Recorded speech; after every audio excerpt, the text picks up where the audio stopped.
Yan yung AirPod 1. Itong sa gitna po ay AirPod 2. At ito po ay ang latest ngayon na AirPod Pro.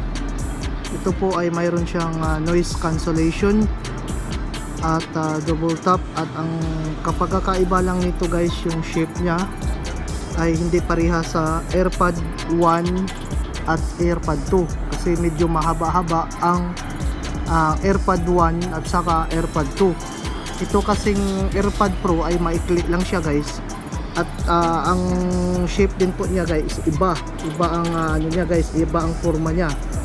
Ayan, makikita niyo yun guys. So ang gagandahan rin po nitong AirPods Pro po guys ay mayroon siyang noise cancellation. Ayan. At ang chips po niya ay ginagamit po ay mas updated po siya. So kasi itong AirPod 1, ang chip nito ay 8 tapos ito kasi W ang chips nito. Tapos ito kasi ay updated siya ngayon sa pinaka chips. Yung halimbawa, kumbaga updated siya ngayon sa model or sa ginamit na chips. So advantage po to guys. Ayan guys, itong AirPod Pro. Ayan po siya guys. Ang price po nito guys sa AirPod 1 kasi bumaba na siya ngayon kasi mayroon na nga siyang AirPod Pro. So ngayon ang price na po nito ngayon sa AirPod 1 ay nasa 45 KD na lang po. Ayan, 45 KD. So nasa mga 5,000 sa Philippine peso. So ito naman po ay nasa ang AirPod 2 ay nasa 54 KD.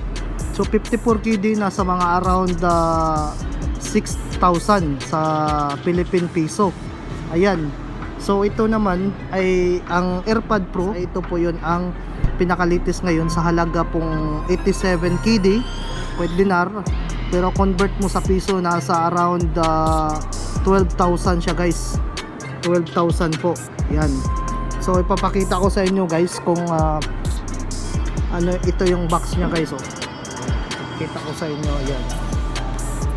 Ang nakalagay po talaga nito guys ay AirPods Pro. Ayan, wireless charging case siya guys. Kagaya siya ng AirPods 2. Ayan. Kasi yung AirPods 2 po kasi guys ay wireless charging din po 'yun. Pero pagkakaiba lang kasi ito yung ano niya, yung shape. Ito kasi ay oblong siya guys. Ayan. At ito kasing itong AirPod 2 ay ganito po ang shape niya guys. So makakaiba talaga guys. Ayan. Parehas naman sila wireless, pero ang kagandahan lang kasi nito ay advantage, mayroon siyang noise cancelling. So ayan po yung guys ang AirPod Pro. Ayan, AirPod Pro. Ayan. So sa mga mahilig sa gadget, sa mga accessories sa Apple, so bumili na kayo guys para maano kayo. Ayan. Ito yung pinakaluma, ito yung pangalawa, at ito na yung pinaka-latest guys.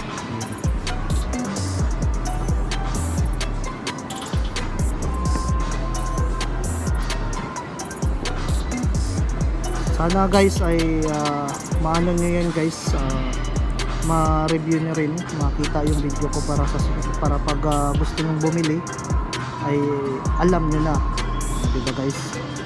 So yan po yun. Yan, sa made for Apple po talaga yun siya. Original guys. Hindi siya, kasi ngayon kasi maraming mga lumalabas na hindi mga original, mga class A. Ito talaga ay latest at original. Sa Apple po talaga siya. So tandaan nyo lang po guys, pag bumili kayo ng AirPods ay tingnan nyo talaga yung serial number nya. Ayan, kung saan siya galing. Ayan. At yung pagka-sale niya guys, ayan, iba. Ayan, kasi marami kasing nang labasan ngayon. So ito guys, dito na lang po ako, at I hope na